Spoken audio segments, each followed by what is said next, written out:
హరే కృష్ణ.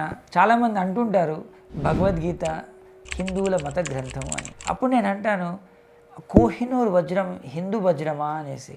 అప్పుడు వజ్రంకి మతం ఏంటి సార్ అంటారు. అంటే వజ్రానికి మతం లేదు, అలాగే గ్రంథంకి కూడా మతం ఉండాల్సిన అవసరం లేదు. ఆ వజ్రము గొప్పతనము దాన్ని విలువని బట్టి ఉంటుంది, ఎన్ని కోట్ల ఖరీదైనటువంటిది అనేసి. అంతేగాని మతంతో సంబంధం లేదు. ఏ మతం వాళ్ళ దగ్గర ఉన్నా, ఏ దేశం వాళ్ళ దగ్గర ఉన్నా దాని విలువ ఒకటే ఉంటుంది. అలాగే భగవద్గీతకి ఏ మతాన్ని ఆపాదించాల్సిన పని లేదు.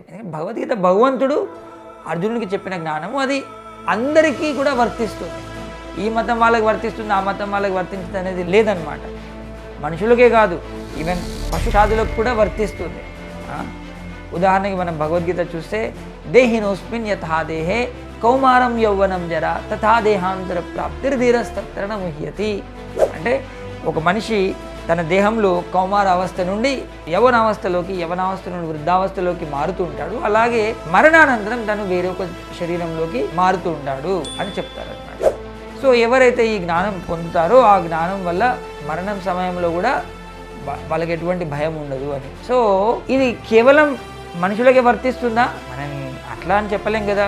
ఒక కోతి పిల్ల కూడా చిన్నగా పుడుతుంది, మెల్లమెల్లగా పెద్దగా అవుతుంది. ఏ జీవిని చూసుకున్నా ఇదే మార్పు మనం చూస్తుంటాం కదా. దీని అర్థం ఏంటి? భగవద్గీతలో ఇచ్చిన జ్ఞానము అందరికీ, అన్ని దేశాలకి, అన్ని జీవులకి కూడా వర్తిస్తుంది. అంటే ఇది సైన్స్, ఇది అంతేగాని నమ్మకం కాదని.